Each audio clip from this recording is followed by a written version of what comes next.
So ಇವತ್ತು ನಾವು structure of organising ನೋಡೋಣ. ಆರ್ಗನೈಸಿಂಗಲ್ಲಿ there are two types of structure. One is functional structure and another one is divisional structure.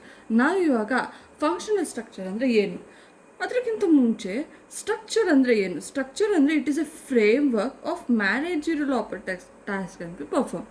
ಅಂದರೆ ಇದೊಂದು frame work, ನಾವು ಹೇಗಿರಬೇಕು, ಯಾವ ರೀತಿ ಕೆಲಸ ಮಾಡಬೇಕು ಅನ್ನೋದಕ್ಕೆ ಒಂದು ಫ್ರೇಮ್ ವರ್ಕ್ನ ಮಾಡ್ಕೋತೀವಿ.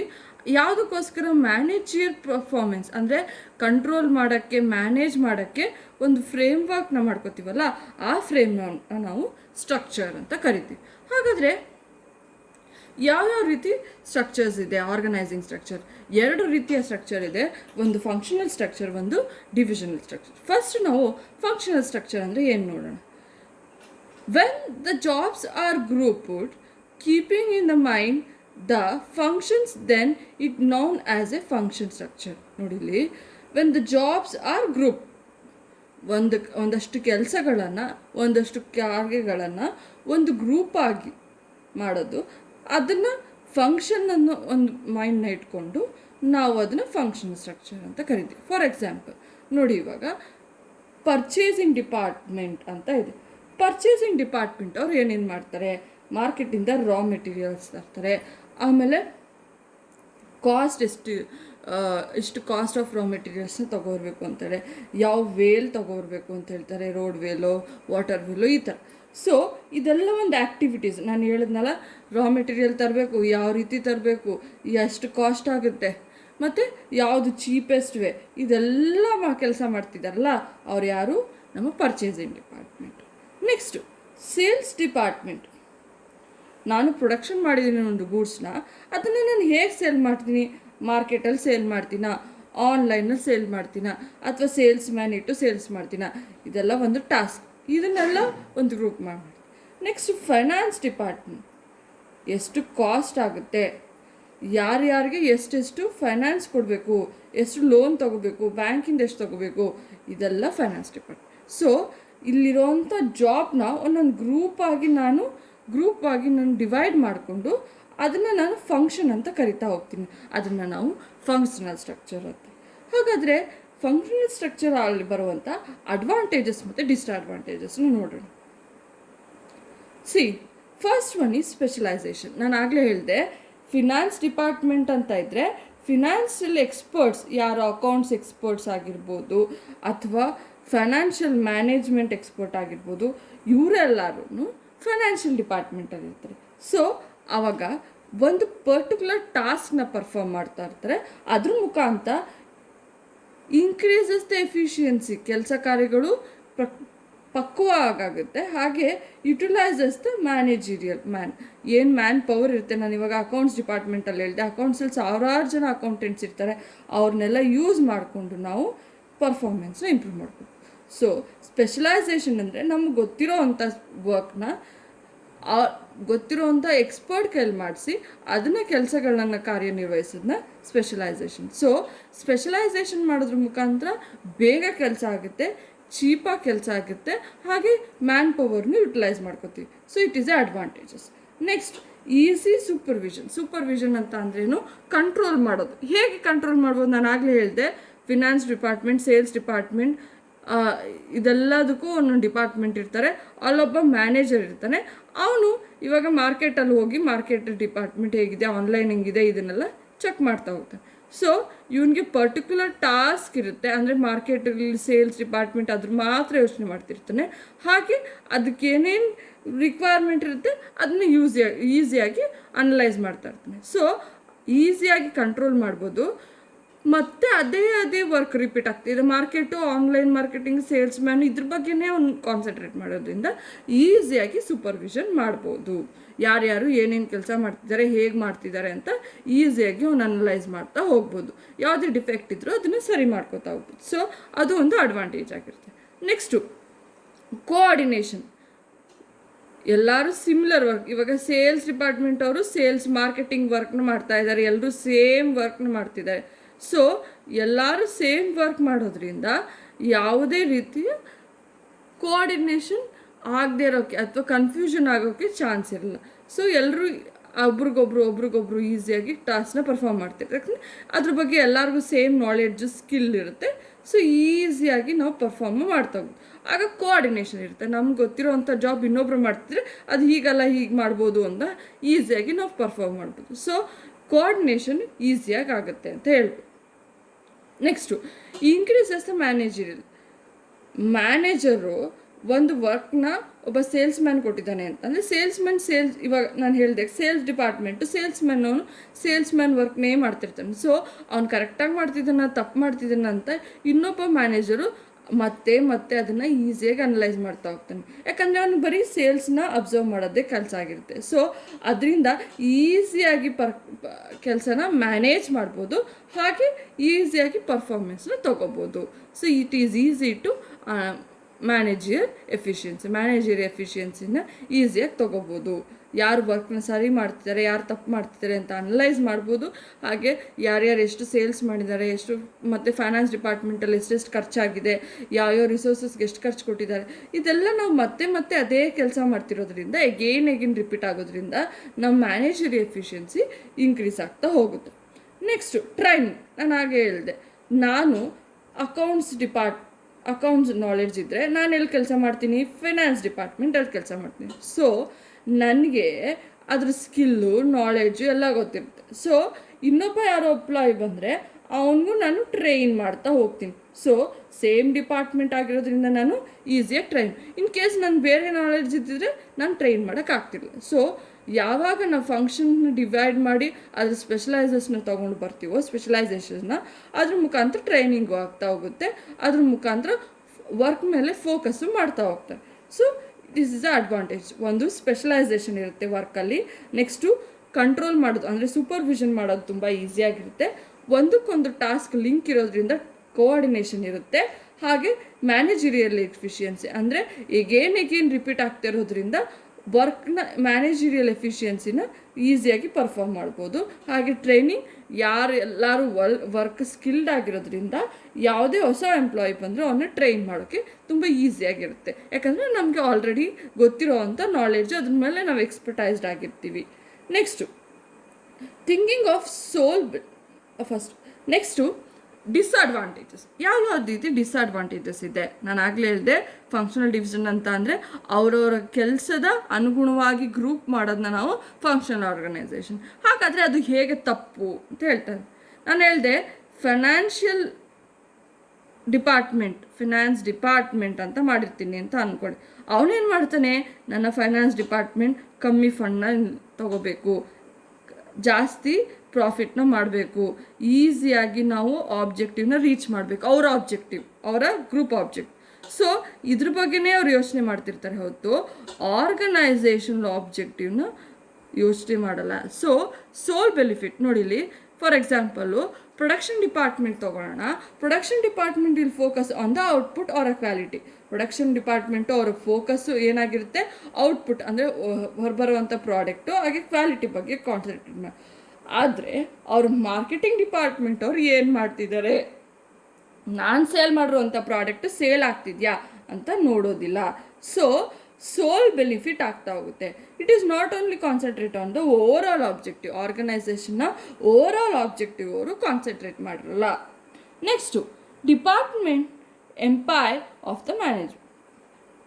ಒಬ್ಬ ಮ್ಯಾನೇಜರ್ ಇರ್ತಾನೆ. ನಾನು ಆಗಲೇ ಹೇಳಿದೆ ಫಿನಾನ್ಸ್ ಡಿಪಾರ್ಟ್ಮೆಂಟ್ ಇರುತ್ತೆ, ಅಲ್ಲೊಬ್ಬ ಮ್ಯಾನೇಜರ್ ಇರ್ತಾನೆ, ಅವನ ಫೈನಾನ್ಷಿಯಲ್ ಮ್ಯಾನೇಜರ್ ಆಗಿರ್ತಾನೆ. ಅವನೇನು ಮಾಡಿರ್ತಾನೆ, ಅಲ್ಲೇ ಕೆಲಸ ಮಾಡ್ತಿರ್ತಾನೆ, ಅವನು ಹೊರಗಡೆ ಬಿಡೋಲ್ಲ ಆರ್ಗನೈಸೇಷನ್.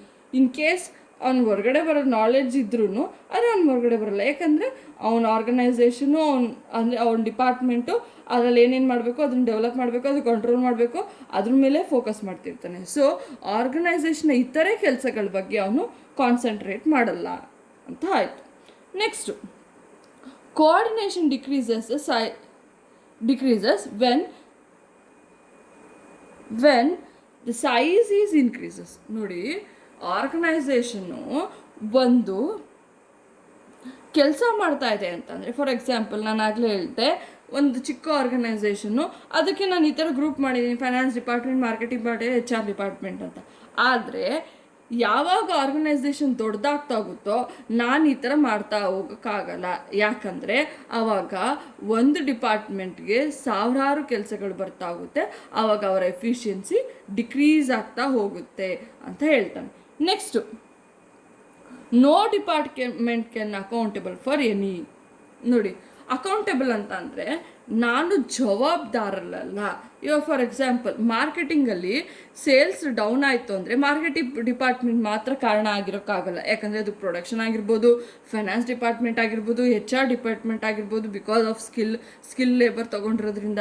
ಸೊ ಇಲ್ಲಿ ಅವರು ನಮ್ಮ ಕೆಲಸನ ನಾವು ಚೆನ್ನಾಗಿ ಮಾಡಿದ್ದೀವಿ ಅಂತಲೇ ಹೇಳ್ತಾರೆ ಹೊರತು ನಾನು ಈ ಲಾಸ್ಗೆ ಏನು ಲಾಸ್ ಆಗಿದೆ ಅದಕ್ಕೆ ನಾನು ಜವಾಬ್ದಾರಳಲ್ಲ ಅಂತ ಹೇಳ್ತಾರೆ. ಸೊ ಇದರಿಂದ ಇದು ಒಂದು ಡಿಸ್ಅಡ್ವಾಂಟೇಜಸ್ಸು ಆಗ್ಬೋದು. ಇನ್ಫ್ಲೆಕ್ಸಿಬಿಲಿಟಿ ಅಂತ ಅಂದರೆ ಒಂದು ಆರ್ಗನೈಸೇಷನ್ ಇದೆ ಅಂತ ಅಂದ್ಕೊಳ್ಳಿ, ಅಂದರೆ ಒಂದು ಡಿಪಾರ್ಟ್ಮೆಂಟ್ ಫೈನಾನ್ಸ್ ಡಿಪಾರ್ಟ್ಮೆಂಟಲ್ಲಿ, ಹಾಗೆ HR ಡಿಪಾರ್ಟ್ಮೆಂಟಲ್ಲಿ. ಫಾರ್ ಎಕ್ಸಾಂಪಲ್ HR ಡಿಪಾರ್ಟ್ಮೆಂಟ್ ಅವ್ರು ಇಲ್ಲಿ ಬಂದು ವರ್ಕ್ ಮಾಡಲ್ಲ, ಇಲ್ಲಿಂದ ಇವ್ರು ಬಂದು ವರ್ಕ್ ಮಾಡೋದು. ಸೊ ಇನ್ಫ್ಲೆಕ್ಸಿಬಿಲಿಟಿ ಅನ್ನೋದು ಚೇಂಜಸ್ನ ತರೋಕ್ಕಾಗಲ್ಲ. ಹಾಗೆ ಕಮ್ಯುನಿಕೇಷನ್ ಚೆನ್ನಾಗಿರಲ್ಲ, ಕೋಆರ್ಡಿನೇಷನ್ ಇರಲ್ಲ ಒಂದು ಡಿಪಾರ್ಟ್ಮೆಂಟ್ಗೂ ಇನ್ನೊಂದು ಡಿಪಾರ್ಟ್ಮೆಂಟ್ಗೂ. ಇದು ಒಂದು ಡಿಸ್ಅಡ್ವಾಂಟೇಜಸ್ ಆಗುತ್ತೆ. ನೋಡಿ, ಥಿಂಕಿಂಗ್ ಆಫ್ ಸೋಲ್ ಬೆನಿಫಿಟ್, ತನ್ನದೇ ಆದ ಸ್ವಾರ್ಥ ತನ್ನದಿಂದ ಡಿಪಾರ್ಟ್ಮೆಂಟ್ ಅಂದರೆ ಫಿನಾನ್ಸ್ ಡಿಪಾರ್ಟ್ಮೆಂಟ್ ಆಗಿರ್ಬೋದು, ಇತರ ಡಿಪಾರ್ಟ್ಮೆಂಟ್ಗಳು ಆರ್ಗನೈಸೇಷನ್ಗೋಸ್ಕರ ಕೆಲಸ ಮಾಡುತ್ತೆ, ಆದರೆ ಸ್ವಾರ್ಥತನನ ಯೂಸ್ ಮಾಡುತ್ತೆ ಅಂತ ಹೇಳ್ತಾರೆ. ಹಾಗೆ ಡಿಪಾರ್ಟ್ಮೆಂಟ್ ಮ್ಯಾನೇಜರು ತನ್ನ ಡಿಪಾರ್ಟ್ಮೆಂಟಲ್ ಡೆವಲಪ್ಮೆಂಟ್ಗೋಸ್ಕರ ಕೆಲಸ ಮಾಡ್ತಾನೆ ಹೊರತು ಆರ್ಗನೈಸೇಷನ್ ಡೆವಲಪ್ಮೆಂಟ್ಗಲ್ಲ. Next, coordination decreases when the size of increase. Organisation size ಅಥವಾ ಪ್ರಾಡಕ್ಟ್ ಲೈನು ಏನಾದರೂ ಇನ್ಕ್ರೀಸ್ ಆದರೆ ಈ ಫಂಕ್ಷನಲ್ ಸ್ಟ್ರಕ್ಚರು ಮ್ಯಾಚ್ ಆಗಲ್ಲ.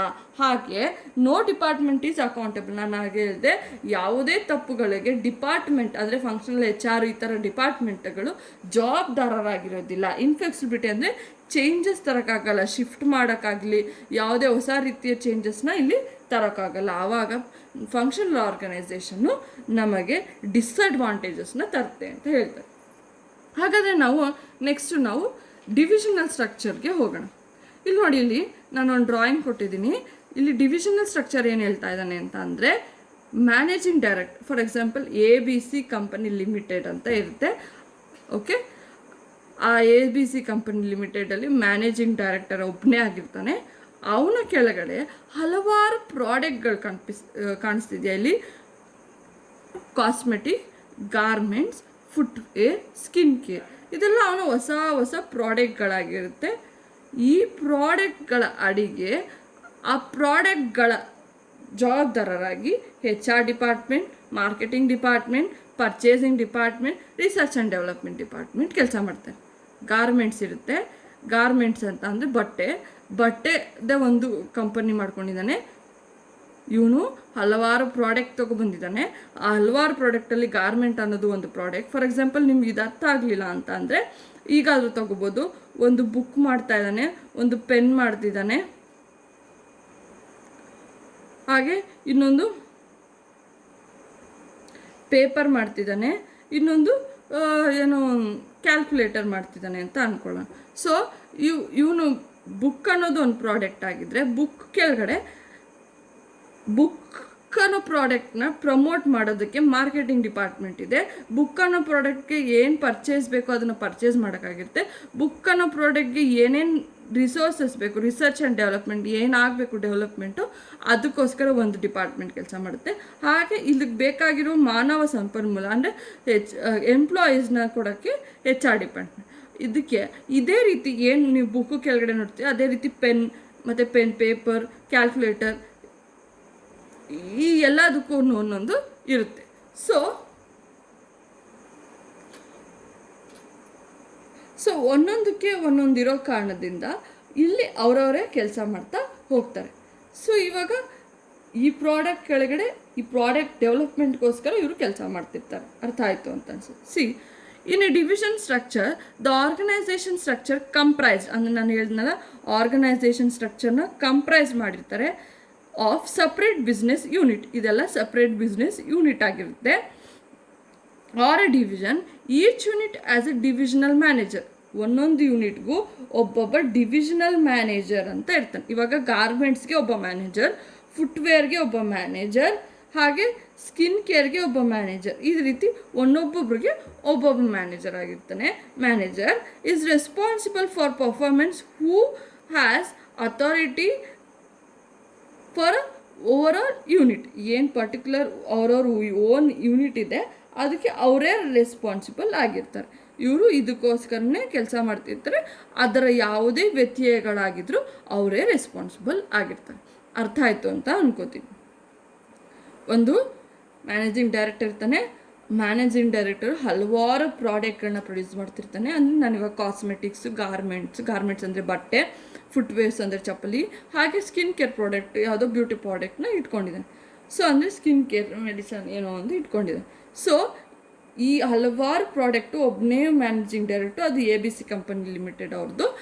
ಅವರ ಕೆಳಗಡೆ ಅಂದರೆ ಇವಾಗ ಗಾರ್ಮೆಂಟ್ಸ್ ಅಂತ ಅಂದರೆ ಅವ್ರಿಗೋಸ್ಕರನೇ HR ಇಟ್ಟಿದ್ದಾನೆ, ಮಾರ್ಕೆಟಿಂಗ್ ಯೂನಿಟ್ ಇಟ್ಟಿದ್ದಾನೆ, ಹಾಗೆ ಪರ್ಚೇಸ್ ಯೂನಿಟ್ ಇದ್ದಾನೆ, ರಿಸರ್ಚ್ ಆ್ಯಂಡ್ ಡೆವಲಪ್ಮೆಂಟ್. ಈಗ ಇದು ಅರ್ಥ ಆಗಿದರೆ ನೆಕ್ಸ್ಟ್ ನಾನು ಅಡ್ವಾಂಟೇಜಸ್ಗೆ ಹೋಗೋಣ. ಅಡ್ವಾಂಟೇಜಲ್ಲಿ ಫಸ್ಟು ಪ್ರಾಡಕ್ಟ್ ಸ್ಪೆಷಲೈಸೇಷನ್. ನಾನು ಆಗಲೇ ಹೇಳಿದೆ, ಒಂದು ಪ್ರಾಡಕ್ಟ್ ಅಂದರೆ ಗಾರ್ಮೆಂಟ್ ಅಂತ ಅಂದ್ಕೊಳ್ಳೋಣ. ಗಾರ್ಮೆಂಟ್ಸ್ಗೆ ಯಾರು ಈಗ ಫ್ಯಾಷನ್ ಡಿಸೈನರ್ಸ್ ಬೇಕು, ಅದೇನಾಯಿತು, ಪ್ರಾಡಕ್ಟ್ ಸ್ಪೆಷಲೈಸೇಷನ್ ಆಯಿತು. ಯಾರು ನಮಗೆ ಬೇಕು, ಗಾರ್ಮೆಂಟ್ಸ್ಗೆ ಯಾರು ಬೇಕು, ಫ್ಯಾಷನ್ ಡಿಸೈನರ್ಸ್ ಬೇಕು. ಅದರಿಂದ ನಾವೇನಾಯಿತು, ಪ್ರಾಡಕ್ಟ್ ಸ್ಪೆಷಲೈಸೇಷನ್ ಆಯಿತು. See this product specialisation, they are specialise their own work. ಇವಾಗ ನಾನು ಗಾರ್ಮೆಂಟ್ಸ್ ಯೂನಿಟ್ಗೆ ಫ್ಯಾಷನ್ ಡಿಸೈನರ್ನ ತೊಗೊಂಡ್ಬಂದರೆ ಅದು ನನಗೆ ಒಳ್ಳೆ ಪ್ರಾಡಕ್ಟ್ನ ಔಟ್ಪುಟ್ ತೊಗೊಬರೋಕ್ಕಾಗುತ್ತೆ. ಅಂದರೆ ಮಾರ್ಕೆಟಲ್ಲಿ ಹೊಸ ಹೊಸ ಡ್ರೆಸ್ಸಸ್ನ ಇಂಟ್ರೊಡ್ಯೂಸ್ ಆಗಿರ್ಬೋದು, ಹೊಸ ಹೊಸ ಪ್ರಾಡಕ್ಟ್ನ ಇಂಟ್ರೊಡ್ಯೂಸ್ ಮಾಡೋಕ್ಕಾಗಿರ್ಬೋದು, ಅದಕ್ಕೆ ಹೆಲ್ಪ್ ಆಗ್ತಾ ಹೋಗುತ್ತೆ. ಯಾಕೆ, ನಾನು ಅವ್ರದ್ದೇ ಆದ ಪ್ರಾಡಕ್ಟ್ ಸ್ಪೆಷಲೈಸರ್ಸ್ನ ತೊಗೊಬಂದಿದ್ದೀನಿ. ಅದರಿಂದ ನನ್ನ ಸೇಲ್ಸ್ ಇನ್ಕ್ರೀಸ್ ಆಗುತ್ತೆ, ಆರ್ಗನೈಸೇಷನು ಡೆವಲಪ್ಮೆಂಟ್ ಆಗ್ತಾ ಹೋಗುತ್ತೆ. ಸೊ ನಾನು ಇವಾಗ ಏನು ಮಾಡಿದೆ, ಅವರ ಪ್ರಾಡಕ್ಟ್ ಸ್ಪೆಷಲೈಸೇಷನ್ನಿಂದ ಆರ್ಗನೈಸೇಷನ್. ಇವಾಗ ನೀವು ಹೇಳ್ಬೋದು HR ಏನು ಮಾಡ್ತಾನೆ, ಫ್ಯಾಷನ್ ಡಿಸೈನರ್ಸ್ನ ತೊಗೊಂಬಂದು, ಇವನೇನು ಮಾಡ್ತಾನೆ, ಫ್ಯಾಷನ್ ಡಿಸೈನರ್ಸ್ ತೊಗೊಂಬಂದಿರೋ ಪ್ರಾಡಕ್ಟ್ನ ಮಾರ್ಕೆಟ್ ಮಾಡ್ತಾನೆ. ಆದರೆ ಅವ್ರ ಪ್ರಾಡಕ್ಟ್ ಏನೇನು ಬೇಕೋ ಅದನ್ನು ಇವನು ಪರ್ಚೇಸ್ ಮಾಡ್ತಾನೆ. ಹಾಗೆ ಹೊಸ ಹೊಸ ಮಾರ್ಕೆಟಲ್ಲಿ ಏನೇನು ನಡೀತಿದೆ ಅಂತ ಇವನಿಗೆ ಹೇಳೋದಕ್ಕೆ ಇವನು ಹೆಲ್ಪ್ ಮಾಡ್ತಾನೆ. ಸೊ ಇದು ಒಂದಕ್ಕೊಂದು ಇಂಟರ್ಲಿಂಕ್ ಆಗಿ ಕೆಲಸ ಮಾಡ್ತಾ ಇರುತ್ತೆ. ಯಾವುದಕ್ಕೋಸ್ಕರ, ಈ ಗಾರ್ಮೆಂಟ್ಸ್ ಅನ್ನೋ ಪ್ರಾಡಕ್ಟ್ಗೋಸ್ಕರ.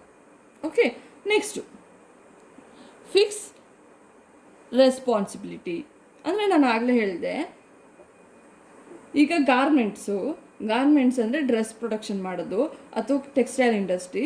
ಇದಕ್ಕೆ ಅವನು HR ಸಪ್ಲೈ ಮಾಡಬೇಕು.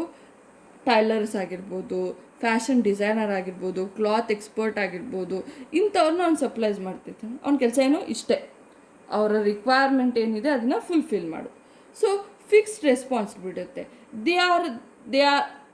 they have their own objective, they are not liable for another department. ನಾನು ಆಗಲೇ ಹೇಳಿದೆ, ನಾನು ಫ್ಯಾಷನ್ ಡಿಸೈನರ್ನ ಸಪ್ಲೈ ಮಾಡಬೇಕು, ದಿ ಬೆಸ್ಟ್ ಸಪ್ಲೈ ಮಾಡಬೇಕು,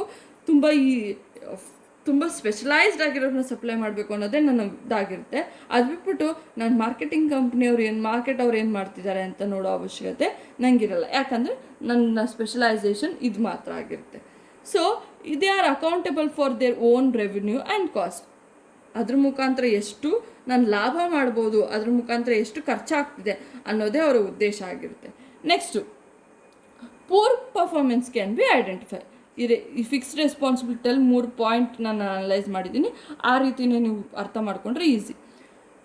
ಯಾವಾಗ ನಾನು ಆರ್ಗನೈಸೇಷನ್ಗೆ HR ಮಾರ್ಕೆಟಿಂಗ್ ಅಂತ ತೊಗೊಬಂದಿರ್ತೀನೋ, ಇವಾಗ ಮಾರ್ಕೆಟಲ್ಲಿ ಸೇಲ್ಸ್ ಮಾಡ್ತಿಲ್ಲ ಅಂದರೆ ನನಗೆ ಈಸಿಯಾಗಿ ಅನಲೈಸ್ ಮಾಡ್ತೀನಿ ಇಲ್ಲಿ ಮಾರ್ಕೆಟಿಂಗಲ್ಲೇ ಫಾಲ್ಟ್ ಇದೆ ಅಂತ. ಸೊ ಇದು ಹೇಗೆ ಕಂಡುಹಿಡಿಯೋಕ್ಕಾಯ್ತು, ಡಿವಿಷನಲ್ ಸ್ಟ್ರಕ್ಚರ್ನ ಇಂಟ್ರೊಡ್ಯೂಸ್ ಮಾಡೋ ಮುಖಾಂತರ ನನಗೆ ಯಾವುದರಲ್ಲಿ ಹೇಗೆ ಫಾಲ್ಟ್ ಇದೆ ಅನ್ನೋದನ್ನ ಈಸಿಯಾಗಿ ಕಂಡುಹಿಡ್ಬೋದು.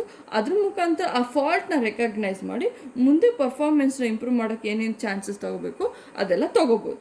Next promote a flexibility and initiation. ಅಂದರೆ ಇವಾಗ ನೋಡಿಲ್ಲಿ ಗಾರ್ಮೆಂಟ್ಸ್ ಅವರು ಮತ್ತು ಫುಟ್ವೇರ್ ಅವರು 2 ಪ್ರಾಡಕ್ಟ್ನ ನಾನು ತೋರಿಸಿದ್ದೀನಿ. ಸೊ ಇಲ್ಲಿ ಪರ್ಚೇಸ್ ಸೇಲ್ಸ್ ಮಾರ್ಕೆಟಿಂಗ್ ಇಟ್ಕೊಂಡಿದ್ದೀನಿ. ಪರ್ಚೇಸ್ ಡಿಪಾರ್ಟ್ಮೆಂಟ್ ಅವರು ಗಾರ್ಮೆಂಟಲ್ಲಿ ನೀಟಾಗಿ ಪರ್ಚೇಸ್ ಎಲ್ಲ ಮುಗ್ದಾದ್ಮೇಲೆ ಅದೇ ಪರ್ಚೇಸ್ ಸ್ಪೆಷಲೈಸೇಷನ್ ಅವರು ಫುಟ್ವೇರ್ ಅವರು ಕೆಲಸ ಮಾಡ್ಬೋದು. ಇದ್ರ ಮುಖಾಂತರ ಏನಾಗುತ್ತೆ, ನಾನು ಫಾಸ್ಟಾಗಿ ಡಿಸಿಷನ್ ಮೇಕ್ ಮಾಡ್ಬೋದು. ಇವ್ರು ತುಂಬ ಎಕ್ಸ್ಪರ್ಟ್ ಪರ್ಚೇಸ್ ಮಾಡೋನು. ಸೊ ಅವನೇನು ಮಾಡ್ತಾನೆ, ಫುಟ್ವೇರಲ್ಲೂ ಹೋಗಿ ಪರ್ಚೇಸ್ ಮಾಡ್ತಾನೆ, ಅದ್ರ ಮುಖಾಂತರ ಕಾಸ್ಟ್ ಸೇವ್ ಮಾಡ್ತಾನೆ, ಈಸಿಯಾಗಿ ಎಫಿಷಿಯನ್ಸಿನ ಅಂದರೆ ಆರ್ಗನೈಸೇಷನ್ ಆಬ್ಜೆಕ್ಟಿವ್ನ ರೀಚ್ ಮಾಡ್ತಾನೆ. ಹಾಗಾಗಿ ಈ ಡಿಪಾರ್ಟ್ಮೆಂಟು ಡೆವಲಪ್ ಆಯಿತು, ಈ ಡಿಪಾರ್ಟ್ಮೆಂಟು ಡೆವಲಪ್ ಆಯಿತು. ಸೊ ಇಲ್ಲಿಂದ ಇಲ್ಲಿಗೆ ಈ ರೀತಿ ಶಿಫ್ಟಿಂಗ್ ಆಗೋ ಚಾನ್ಸಸ್ ಇಲ್ಲಿರುತ್ತೆ. ಸೊ ಇವರು ಇನಿಷಿಯೇಟಿವ್ ತೊಗೊತಾ ಹೋಗ್ತಾರೆ. ಯಾಕೆ? ಇವರ ಪ್ರಾಡಕ್ಟ್ ಏನು, ಗಾರ್ಮೆಂಟ್ನ ಡೆವಲಪ್ ಮಾಡಬೇಕು ಅನ್ನೋದು ಇವರ ಉದ್ದೇಶ ಆಗಿರುತ್ತೆ. Next facilitate expansion and growing. ಇದ್ರ ಮುಖಾಂತರ ಎಕ್ಸ್ಪ್ಯಾನ್ಷನ್ ಮತ್ತು ಗ್ರೋತ್ ಆಗುತ್ತೆ. ನಾನು ಆಗಲೇ ಹೇಳಿದೆ, ಗಾರ್ಮೆಂಟು, ಫುಟ್ವೇರು ಹಾಗೆ ಎರಡೂ ಡಿಪಾರ್ಟ್ಮೆಂಟು ಒಬ್ಬರೇ ಪರ್ಸನಲ್ ಇಲ್ಲಿ ಏನಾದರೂ ತೊಂದರೆ ಆದರೆ ಇಲ್ಲಿ, ಈಗ ಪರ್ಚೇಸ್ ಡಿಪಾರ್ಟ್ಮೆಂಟ್, ಇಲ್ಲೊಬ್ಬ ಪರ್ಚೇಸ್ ಡಿಪಾರ್ಟ್ಮೆಂಟು, ಇಲ್ಲಿ ತೊಂದರೆ ಆದರೆ ಇಲ್ಲಿ ತೊಂದರೆ ಆದರೆ ಇಲ್ಲಿ ಸೇಲ್ಸಲ್ಲಿ ತೊಂದರೆ ಆದರೆ ಇಲ್ಲಿ, ಈ ಥರ ಸ್ಪೆಷಲೈಸೇಷನ್ ಜಾಸ್ತಿ ಇರೋದ್ರಿಂದ ಯಾವುದೇ ರೀತಿಯ ತೊಂದರೆ ಆಗಲ್ಲ. ಹಾಗೆ ಇನ್ ಕೇಸ್ ಹೊಸ್ದಾಗಿ ನನ್ನ ಫುಟ್ವೇರು ಗಾರ್ಮೆಂಟ್ಸ್ ಎಲ್ಲ ಪ್ರಾಫಿಟ್ ಆಗ್ತಾ ಇದೆ, ನಾನು ಒಳ್ಳೆ ಡೆವಲಪ್ಮೆಂಟಲ್ಲಿದ್ದೀನಿ ಅಂತ ಅಂದಾಗ ಅವನೇನು ಮಾಡ್ಬೋದು, ಹೊಸ್ದಾಗಿ ಕಾರ್ ಕಂಪ್ನಿನ ಇಂಟ್ರೊಡ್ಯೂಸ್ ಮಾಡ್ಬೋದು, ಅದು ಇವನ್ ಬ್ರ್ಯಾಂಚೆಲ್ಲ. ಸೊ ಇಲ್ಲಿರೋವಂಥ ಸ್ಪೆಷಲೈಸೇಷನ್ನು ಇಲ್ಲೂ ಬಂದು ವರ್ಕ್ ಮಾಡ್ತಾ ಹೋಗ್ತಾರೆ. ಸೇಲ್ಸ್ ಡಿಪಾರ್ಟ್ಮೆಂಟ್ ಅವರು ಇಲ್ಲೂ ಬಂದು ವರ್ಕ್ ಮಾಡ್ತಾರೆ. ಸೊ ಇರುವಂಥ ರಿಸೋರ್ಸಸ್ನ ಯೂಸ್ ಮಾಡಿಕೊಂಡು ಎಕ್ಸ್ಪ್ಯಾನ್ಷನ್ ಮತ್ತು ಗ್ರೋತ್ನ ಮಾಡ್ಬೋದು ಅಂತ ಹೇಳ್ತಾರೆ. ನೆಕ್ಸ್ಟು ಇದರದ್ದು ಡಿಸ್ಅಡ್ವಾಂಟೇಜಸ್ ಏನೇನು ಅಂತ ನೋಡೋಣ. Conflict may be arise. ಹೇಗೆ ಕಾನ್ಫ್ಲಿಕ್ಟ್ ಅರೈಸ್ ಆಗುತ್ತೆ? ನಾನು ಹೇಳಿದೆ ಆಗಲೇ, ಗಾರ್ಮೆಂಟ್ ಅನ್ನೋ ಪ್ರಾಡಕ್ಟು, ಆ ಪ್ರಾಡಕ್ಟಲ್ಲಿ, ಕಂಪನಿಯ ಗಾರ್ಮೆಂಟ್ ಪ್ರಾಡಕ್ಟಲ್ಲಿ ಇವನಿಗೆ purchase department, sales department, marketing department. Footwear ಇದೆ, purchase department, sales department, marketing department. ಈ ಫುಟ್ವೇರ್ ಕಂಪನಿಯವ್ರಿಗೆ ಜಾಸ್ತಿ ಫಂಡ್ ಕೊಟ್ಬಿಟ್ರು, ನಮಗೆ ರಿಸೋರ್ಸಸ್ಸೇ ಕೊಡಲಿಲ್ಲ. ಇವ್ರಿಗೆ ಫಂಡ್ ಇದೆ, ಇವ್ರಿಗೆ ರಿಸೋರ್ಸಸ್ ಇಲ್ಲ, ಇವ್ರಿಗೆ ಫಂಡ್ ಇಲ್ಲ, ಇವ್ರಿಗೆ ರಿಸೋರ್ಸಸ್ ಇದೆ. ಈ ರೀತಿಯ ಕಾನ್ಫ್ಲಿಕ್ಟು ಅರೈಸ್ ಆಗ್ತಾ ಹೋಗುತ್ತೆ ಯಾವಾಗ ಡಿವಿಷನಲ್ ಸ್ಟ್ರಕ್ಚರ್ನ ಇಂಟ್ರೊಡ್ಯೂಸ್ ಮಾಡಿದಾಗ. ಗೊತ್ತಾಯ್ತು ಅನ್ಕೋತೀನಿ.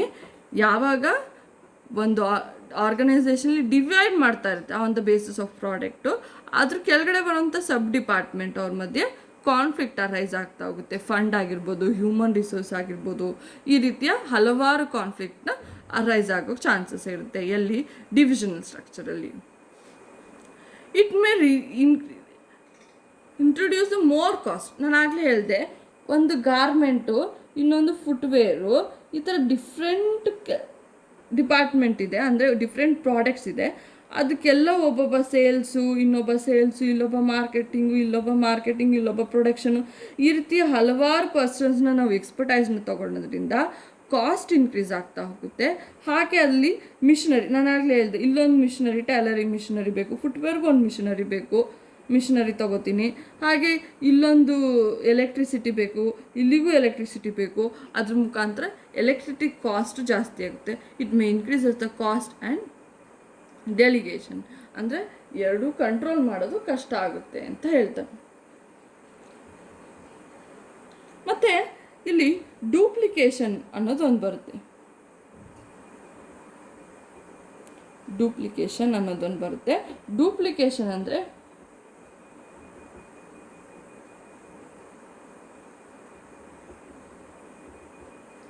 ಡೂಪ್ಲಿಕೇಶನ್ ಅಂತ ಅಂದರೆ ಪ್ರಾಡಕ್ಟ್, ಇವಾಗ ಪರ್ಚೇಸ್ ಡಿಪಾರ್ಟ್ಮೆಂಟ್ ಅವನು, ಫುಟ್ವೇರ್ ಡಿಪಾರ್ಟ್ಮೆಂಟ್ ಅವನು, ಗಾರ್ಮೆಂಟ್ಸ್ ಡಿಪಾರ್ಟ್ಮೆಂಟ್ ಪರ್ಚೇಸ್ ಡಿಪಾರ್ಟ್ಮೆಂಟ್ ಅವನು, footwear department of purchase department, ಇಬ್ಬರು ಒಬ್ಬರೇ ಆಗಿದ್ದರೆ ಇಬ್ಬರು ಸೇಮ್ ಪ್ರಾಡಕ್ಟ್ನ ಕೊಡ್ತಾರೆ.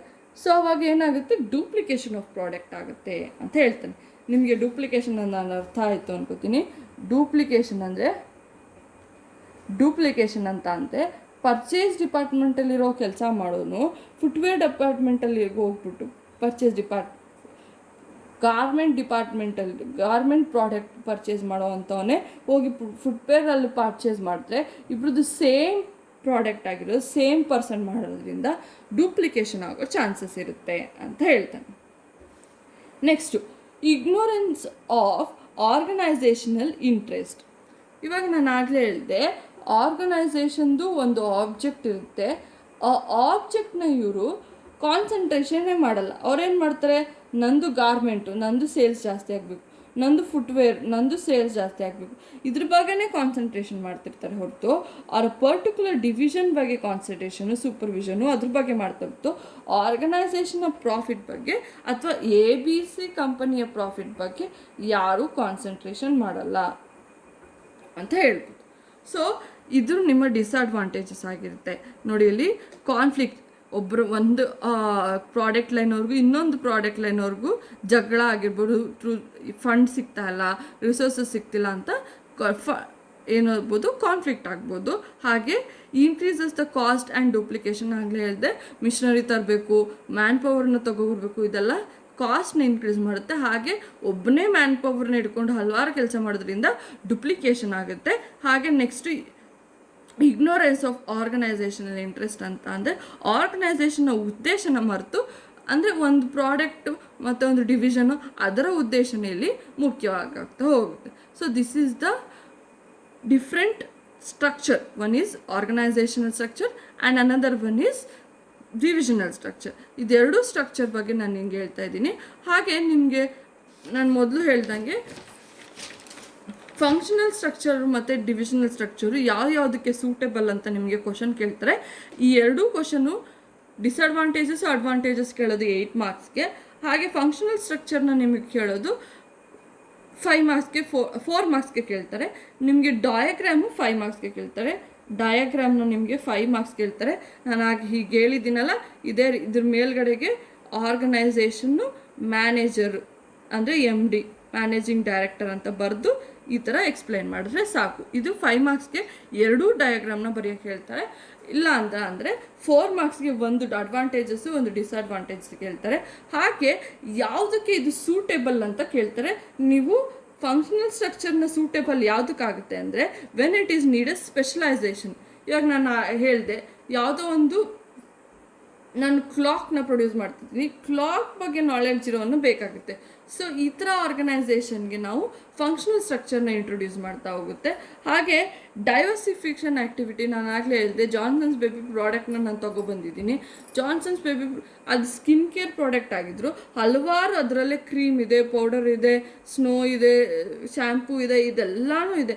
ಸೊ ಇದೆಲ್ಲನೂ ಡೈವರ್ಸಿಫಿಕೇಷನ್ ಆಫ್ ಪ್ರಾಡಕ್ಟು. ಸೊ ಅದನ್ನೆಲ್ಲನೂ ಯಾರು ಮಾಡೋಕ್ಕಾಗುತ್ತೆ, ಎಕ್ಸ್ಪರ್ಟೈಸ್ ಮಾಡುತ್ತೆ. ಸೊ ಇಂಥ ಕಂಪನಿಗಳಲ್ಲಿ ನಾವು ಫಂಕ್ಷನಲ್ ಸ್ಟ್ರಕ್ಚರ್ನ ಯೂಸ್ ಮಾಡ್ಕೋಬೇಕು. ಡಿವಿಷನಲ್ ಸ್ಟ್ರಕ್ಚರ್ಸು ದೊಡ್ಡ ದೊಡ್ಡ ಆರ್ಗನೈಸೇಷನು ಹಲವಾರು ಪ್ರಾಡಕ್ಟ್ ಇರುವಂತಹ ಜಾಗದಲ್ಲಿ ನಾವು ಡಿವಿಷನಲ್ ಸ್ಟ್ರಕ್ಚರ್ನ ಆಯ್ಕೆ ಮಾಡ್ಕೋಬೇಕಾಗುತ್ತೆ. ಸೊ ಇವತ್ತಿನ ವಿಡಿಯೋ ನಿಮ್ಗೆ ಅರ್ಥ ಆಗಿದೆ ಅಂದ್ಕೊಂಡು ಈ ಸೆಕ್ಷನ್ನ ನಾನು ಕ್ಲೋಸ್ ಮಾಡ್ತೀನಿ. Thank you.